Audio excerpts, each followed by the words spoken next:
നമസ്കാരം, പ്രസ് മലയാളം ടിവിയിലേക്ക് സ്വാഗതം. ഞാൻ മുഹമ്മദ് ഫിർദോസ്. ആനയുടെ കുത്തേറ്റ് ജീവിതം മരണത്തിൻ്റെ വക്കിലെത്തി നിൽക്കുന്ന ഒരു ആനപ്പാപ്പാൻ. പാരിപ്പള്ളി പുലിക്കുഴി സ്വദേശിയായ മഹേഷാണ് സുമനസ്സുകളുടെ കാരുണ്യം തേടുന്നത്.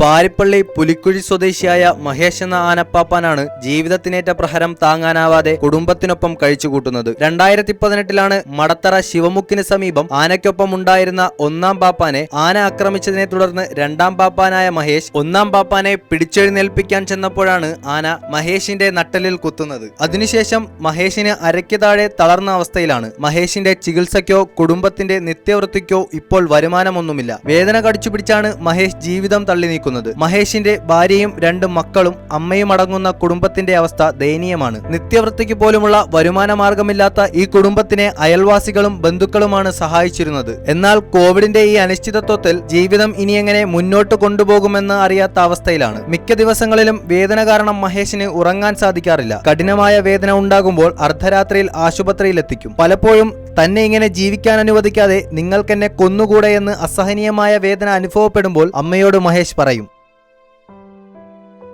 ഞാൻ 2018 എനിക്ക് ഞാൻ ആനപ്പാപ്പാനായിരുന്നു. മടത്തറ ശിവമുക്കി വെച്ച് ഒന്നാം പാപ്പാനെ തട്ടിയിട്ടു. ആ പാപ്പാനെ പിടിച്ചു മാറ്റാൻ ചെന്ന് ഒരു ശ്രമം നടത്തിയപ്പോൾ എന്നെ ആന ചാടിയിടിച്ചു. അതുമൂലം എൻ്റെ നട്ടലൊടിഞ്ഞു കമ്പിയിട്ട് ഞാൻ 2.5 കൊല്ലം കൊണ്ട് കിടപ്പിലാണ്. എൻ്റെ കൂട്ടുകാരെ, സ്നേഹമുള്ള ചേട്ടന്മാരെ, ഞാനിപ്പം പട്ടിണിയിലാണ്. താൽത്തിരമായിട്ട് കിടക്കുകയാണ്. എല്ലാ പുറങ്ങളെല്ലാം പൊട്ടി. എന്ത് ചെയ്യണമെന്ന് അറിഞ്ഞുകൂടാ. 3 വയസ്സായ മോനും 1.5 വയസ്സായ ഒരു മോളുമുണ്ട്. മരിക്കാൻ പോലും പറ്റുന്നില്ല. ആ അവസ്ഥയിൽ കിടക്കുകയാണ്.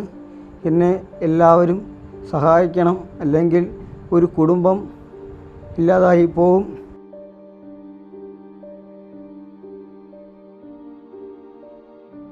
മകന്റെ ഈ വാക്കുകളും ഭർത്താവിന്റെ ഈ വാക്കുകളും കേൾക്കുന്ന ഒരമ്മയ്ക്കും ഭാര്യയ്ക്കും ജീവിതം അവസാനിപ്പിച്ചാൽ മതിയെന്ന ഗതികേടിലാണ് അവരിപ്പോൾ. ഒരുപക്ഷെ പലരുടെയും കാരുണ്യം ഇവർക്കുണ്ടായാൽ ഈ 5 ജീവനുകളും പെട്ടെന്ന് അവസാനിക്കില്ല. ഉത്സവങ്ങൾക്കും പൂരങ്ങൾക്കും എത്തുന്ന ആനകളെ പൂവിട്ട് വരവേൽക്കാനും ആനയിക്കാനും ചിലവഴിക്കുന്ന തുകയുടെ പകുതി മതിയാകും അവശത അനുഭവിക്കുന്ന ആനപ്പാപ്പാന്മാരുടെ ജീവിതങ്ങളിലേക്ക് വെളിച്ചം വീശാൻ. ആനപ്രേമികൾ ആനകൾക്ക് വേണ്ടി ചിലവഴിക്കുന്ന തുകയുടെ ഒരംശം ഈ ആനകൾക്ക് വേണ്ടി ജീവിച്ചു തീർക്കുന്ന ഈ മനുഷ്യർക്ക് കൂടി ആനപ്രേമികൾക്ക് കരുതി വെക്കാം. ഈ സഹോദരനെയും കുടുംബത്തിനെയും മരണത്തിന് വിട്ടുകൊടുക്കാതെ ജീവിതത്തിലേക്ക് തിരികെ കൊണ്ടുവരാൻ നമ്മളാൽ കഴിയുന്ന ഒരു ഷെയർ കൊണ്ട് ചിലപ്പോൾ സാധിച്ചേക്കാം.